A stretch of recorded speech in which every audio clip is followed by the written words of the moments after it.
আজকে ৩ দিন এক লাগারে বৃষ্টি হয়েছিল।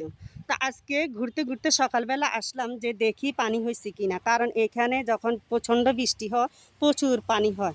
তো পানি হইলে বেহাল বসায় মাছ ধরে। তারপরে আসি দেখতেছি যে কোনো পানি হয় নাই, অল্প একটু পানি হয়েছে দেখেন একদম কম, এত পানি কম যেটা বেহাল বসানো যাবে না। তো এখানে যখন প্রচণ্ড পানি হয় তখন এই যে এখানে ভরপুর পানি হয়ে যায়।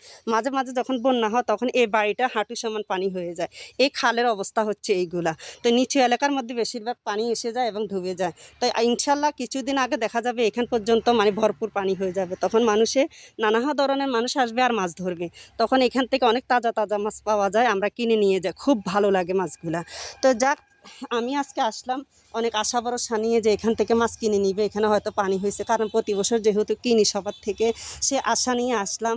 বা এখানে বুঝতে পারলাম যে হয়তো বেহাল বসাইছে বা হয়তো মাছ ধরতেছে, কারণ এখানে এত সুন্দর সুন্দর তাজা মাছ বিভিন্ন সাইডের থেকে আসে, বেহালে ধরে, খুব ভালো লাগে।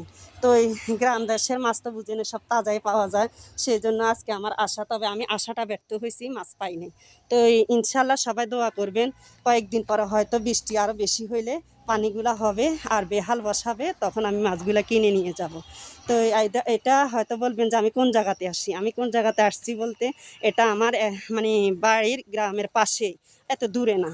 তো সেজন্য আসা আর কি। তো এখন চলে যাব, যেহেতু মাছ পাইনি আর ঘুরলাম, আপনাদের সাথে একটু শেয়ার করলাম, একটা ব্লগ করে পাঠাইলাম, আপনারা দেখবেন। যদি ভালো লাগে একটা লাইক কমেন্ট করে শেয়ার করে পাশে থাকবেন। সবসময় তো বলি নতুন অবস্থা, নতুন পেজে কাজ করতেছি, সবাই একটু সাপোর্ট করলে ইনশাল্লাহ এগিয়ে যাব। ধন্যবাদ সবাইকে, আসসালামু আলাইকুম, সবাই ভালো থাকবেন।